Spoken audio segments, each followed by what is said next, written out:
నంద్యాలలో వైఎస్ఆర్సీపీ ఎన్నికల ప్రచారం జోరుగా సాగుతోంది. పట్టణంలో పలు ప్రాంతాల్లో వైఎస్ఆర్సీపీ అభ్యర్థులు శిల్పా రవిచంద్ర కిషోర్ రెడ్డి, ఎంపీ అభ్యర్థి పోచా బ్రహ్మానందరెడ్డి ఇంటింటా ప్రచారం నిర్వహించారు.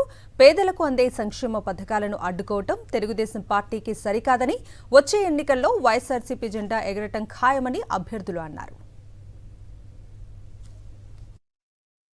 పెన్షన్ కోసం ఎదురు చూస్తున్న వాళ్ళు, నా మనవడు, నా మనవరాలు, మా అన్న, మా అక్క తెచ్చిస్తారు మాకు పెన్షన్ అని ఎదురు చూసే వాళ్ళందరూ కూడా ఈరోజు మేము మా ఎలక్షన్ ప్రచారంలో తిరుగుతుంటే వాళ్ళు ఇంకా మాకు పెన్షన్ రాలేదని చెప్తుంటే నిజంగా మాకు కూడా చాలా బాధ అనిపిస్తోంది.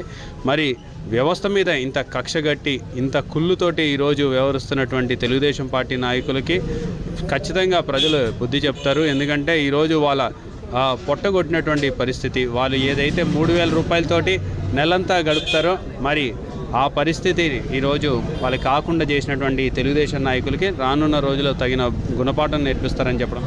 ఈ సంక్షేమం ప్రతి ఇంటికి కూడా అందడం అనేది వాళ్ళు చాలా సంతోషంగా వ్యక్తం చేయడం జరిగింది.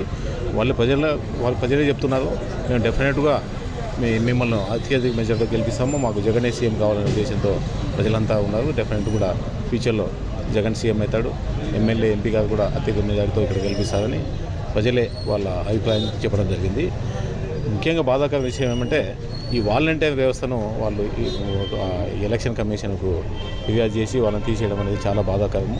ఎందుకంటే ప్రతి నెల 1వ తేదీ వాళ్ళకు ఆ పెన్షన్ కానీ అందరికీ వచ్చేది ఈరోజు ఇవ్వకపోవడం అనేది చాలా బాధాకరము. కాబట్టి ప్రజలందరూ గమనించాల్సింది, నెక్స్ట్ ఎలక్షన్స్ వస్తే మీకు తెలుసు ఏమవుతుందని.